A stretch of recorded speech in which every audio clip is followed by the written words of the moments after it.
Hi. Another commander in a row, this time. Kravras. Why now? After all, his awakening happened a long time ago. Reason why I will try to introduce you to this commander is because during current all-out war event you can get an exclusive weapon for this commander called Truckers. I will try to introduce you to this ancient warlock from House of the Undying. His skills, stats, awakening, and synergy with Dragon.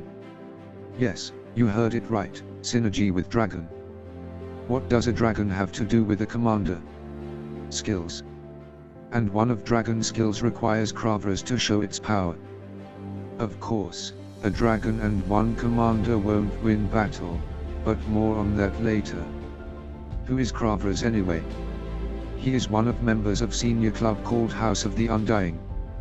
And word senior fits him perfectly, because Undyings were not immortal in context of dying from wounds, but from old age.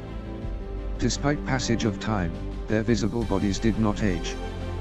They were still beautiful and young, but only in appearance. As you can see on character itself, Kravras looks a bit like a vampire, pale skin, heavily dark circles under his eyes, purple hands.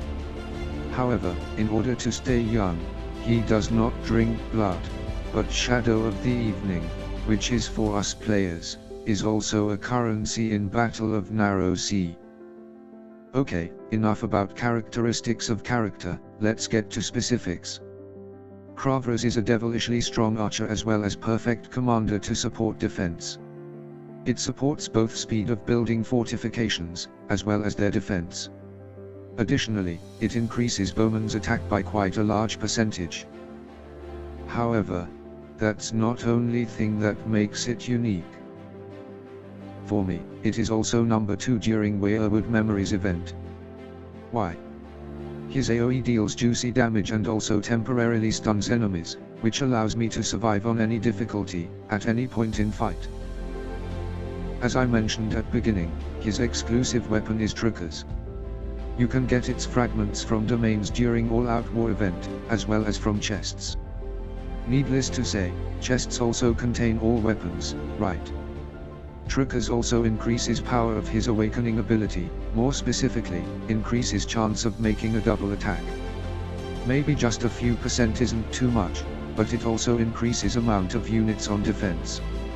It is true that for me, who still has less units than the maximum limit, it does not change anything, but for others it is a great defensive support. Little. Exclusive weapons, i.e. those with red quality, can also increase the basic attack of units. That is, 1 before percentage multipliers. It's crazy but true. There aren't many exclusive weapons for bowmans, but it's only a matter of time before bowman's power will be taken to a whole new level.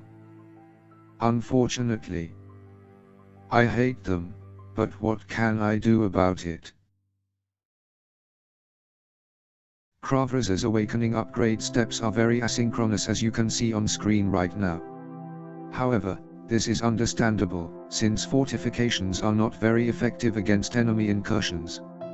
Not much compared to a well-organized army, where archers can thin out invaders, even with minimal support from castle defenses. However, given choice between having a well-fortified castle or one where wind can destroy half buildings, I choose first option. Kravras is almost made to lead defense of castle. Synergy with Dragon, it's weird. But Dragon ability called Dragon Flames needs Kravras or Sonara to activate. More specifically, their awakening abilities. With a lot of luck, it can trigger every other turn of archers, which drastically increases damage dealt. That's not all, because Synergy of Kravras has quite a lot to show off. Of course, first thought is Melisandre, which gives chances to ignite arrows. With a double attack, chances are counted twice, so amount of damage taken by enemy can decimate his army. But now let's look at exclusive weapons. It increases number of units in defense, and there is a commander who uses it. Yes, it's Theon. Yes, it's Baked Sausage 1. If we break 15 million defense cap through various means, including Kravras, Theon will thank you with a whopping 50% total attack buff.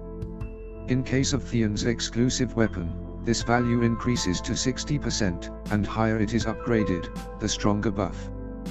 Yes, I realize that 15 million in defense can be earned with research and base bonus alone, but as for research, Q is limited and research is plentiful.